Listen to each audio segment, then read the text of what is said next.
நிதிநிலை அறிக்கை பாராட்ட தகுந்தது, வரவேற்க தகுந்தது. எவ்வளவு நிதிநிலை ஆதாரம் மோசமாக இருந்தாலும், ஒன்றிய அரசு எவ்வளவு வஞ்சித்தாலும், தமிழ்நாட்டுக்கு உரிய நிதிநிலையை ஒன்றிய அரசு தர மறுத்தாலும் திறமையாக கையாண்டு இருக்கின்ற நிதியில் முதல் முறையாக வரலாற்று சிறப்புமிக்க ஒரு நிதிநிலை அறிக்கையை மாண்புமிகு வேளாண்மைத்துறை அமைச்சர் தமிழ்நாடு முதலமைச்சருடைய வழிகாட்டுதலில் இன்று தாக்கல் செய்திருக்கிறார். 42,000 கோடி நிதிநிலை அறிக்கையில் கூறப்பட்டு இருக்கிறது. எங்களையெல்லாம் கவர்ந்தது, வரவேற்க தகுந்தது, வரலாற்று சிறப்புமிக்கது. மண் உயிரை காப்போம், மண் வளத்தை பாதுகாத்து மனித உயிர்களை காப்போம் என்ற ஒரு திட்டத்தை அறிமுகப்படுத்தியிருக்கிறார்கள். கால்நடை பாதுகாப்பு, கடலோர பாதுகாப்பு, இப்படி பல பாதுகாப்பு ஆதாரங்களை முதல் முறையாக அறிவித்திருக்கிறார்கள்.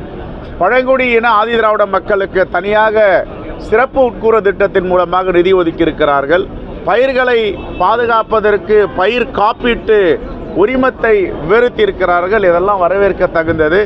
உங்களுக்கு எல்லோருக்கும் தெரியும், ஒன்றிய அரசு இதுவரை இயற்கை பேரிடர் வரும் பொழுது ஒரு பைசா நிதி கூட கொடுக்கவில்லை, ஓரவஞ்சனையோடு இருக்கிறது.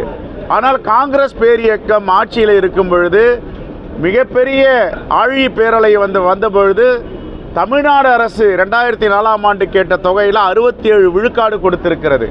ஆனால் இன்று 1 விழுக்காடு கூட இந்த பேரிடரில் ஒன்றிய அரசு, மோடி அரசு கொடுக்க மறுக்கிறது. இதை வன்மையாக கண்டிக்கிறோம். ஒன்றிய அரசு தமிழ்நாட்டு மக்களை புறக்கணித்தாலும் இன்று தமிழ்நாடு அரசு மிக சிறப்பான ஒரு நிகருக்கு நிகரான வேளாண்மை நிதிநிலை அறிக்கை தாக்கல் செய்திருப்பது காங்கிரஸ் பேரியக்கம் வரவேற்கிறது. கரும்பு 4,500 ரூபாய் விவசாயிகள் கேட்டிருக்காங்க. வெறும் 215 ரூபாய் மட்டுமே ஊக்கத்தொகையாக வழங்கியிருக்காங்க. கரும்பு விவசாயிகள் கடுமையான எதிர்ப்பு பதிவு செய்யறாங்க. நாங்கள் இப்போவும் சொல்கிறோம், இதை கூட்டி கொடுக்க வேண்டும். இப்பொழுது முதல் தவணையாக 205 ரூபாய் 15 ரூபாய் கூடுதலாக கொடுத்திருக்கிறார்கள். நாங்கள் சொல்வதெல்லாம் வேளாண்மை குடிமக்கள், கரும்பு தொழில் செய்யும் விவசாயிகள் கொடுப்பதை கஷ்டத்தோடு கஷ்டம் கொடுக்க வேண்டும் என்று தான் காங்கிரஸ் வலியுறுத்தும்.